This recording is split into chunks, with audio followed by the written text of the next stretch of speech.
Hello everyone, it's Old Guardian here, and this is Hearthstone Battlegrounds Hero Guide for a.f.kay. a.f.kay is one of the strongest heroes in Hearthstone Battlegrounds, so do you even need a guide for that? Like, it's pretty straightforward, the hero power is even passive. But yeah, there are some things that you want to consider when you're playing a.f.kay.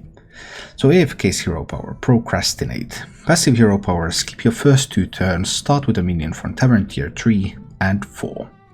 So with a.f.kay you just can't do anything for the first 2 turns, which is kind of boring. You just have to sit and wait for the timer to tick down. And then you don't start with just any random minions. You actually start with 2 discover cards, one for Tier 3 and another one for Tier 4. But how do you decide how to use them? The way I use them is that I always use the Tier 4 discovery first, and then I follow that up with the Tier 3 discovery. And that is because Tier 4 has more army-defining minions, so your Tier 4 discovery is much more important. If your Tier 4 discovery is really strong, you want to go towards that direction for your army. And then you try to pick up something from Tier 3 that supports that. Whereas from the Tier 3 discovery you're less likely to find a real army-defining card. Overall, a.f.kay is often going for mechs, because there are lots of mechs on Tiers 3 and 4. You have a 76% chance to get a mech from your Tier 4 discovery, and you have a 67% chance to get a mech from your Tier 3 discovery. So overall you have 55% chance to get mechs from both discoveries, so that kind of promotes a mech-based approach. But there are some other alternatives as well. Looking at the top options from your Tier 4 discovery, you're typically looking for these minions. Chunkbot. Obviously Chunkbot is a game-winning card. It is very potent, incredibly strong mech.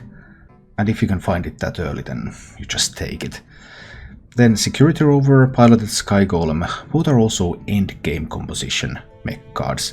They are cards that can stay in your army all the way throughout the game. And then Iron Sensei. I do like Iron Sensei a lot in a.f.kay discovery because it comes so early, so it has time to pump up your other mechs for a long period of time in the game.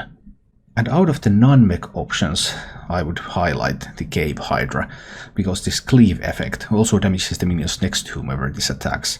That's a very strong effect. Cave Hydra is a minion that you want to have in your late game beast composition, and this is an excellent time to pick it up if it's being offered. But typically you're going for a mech composition because you're much more likely to find mechs from both your Tier 4 and your Tier 3 discoveries.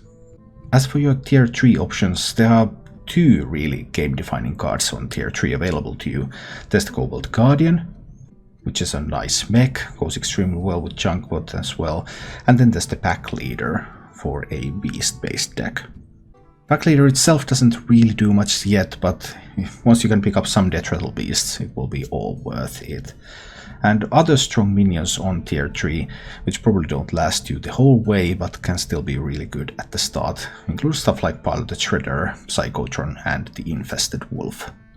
Beyond these discoveries, your strategy with a.f.kay is typically trying to go up the Tavern Tiers as fast as possible, because you're a little bit behind, you need to catch up, and then depending on how strong of a board you get, because if you get a really strong board from your a.f.kay discoveries, that means that you can just rush up the tiers, you can upgrade and then upgrade again immediately.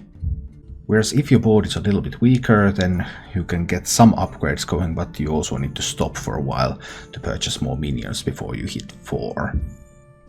Then maybe I actually do go Rat Weavers.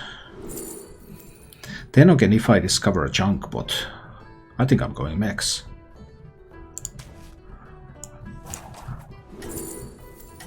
And that's a mech.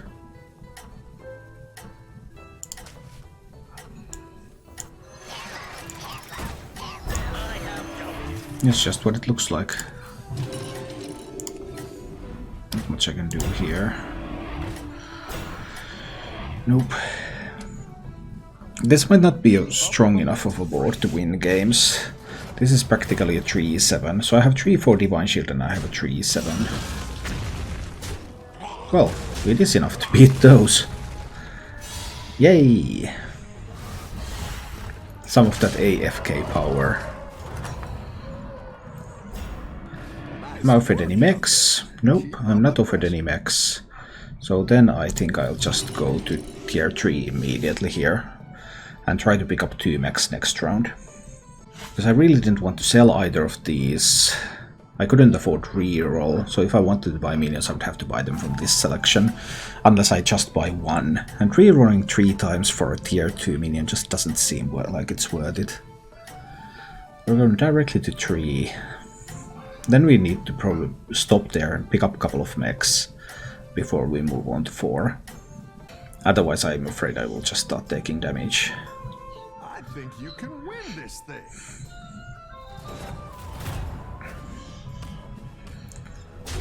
We might be taking damage here too.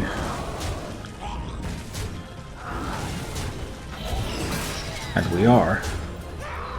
Ow. This is the beauty and the curse of the Scavenging Hyena. When you can't hit it, it kills you. When you kill it early, you win. Battle is really raging out there. Well, this is not a phenomenal selection, but I have a 1 reroll. So I think I will pick the Mekaru here, because it buffs up the junk pot a lot. Then and then I get the Cobalt Guardian, so this turned out to be beautiful. Cobalt Guardian, Mekaru. So use your tier 4 discover first, try to pick a game-defining card from there, then use your tier 3 discover to support that, and after that try to go up the Tavern Tiers. But be conscious of the level of power that your opponents have compared to your board, and if necessary stop a little bit to buy some more minions. Thank you for watching. If you enjoyed the show, please click the like button and subscribe to my channel for more.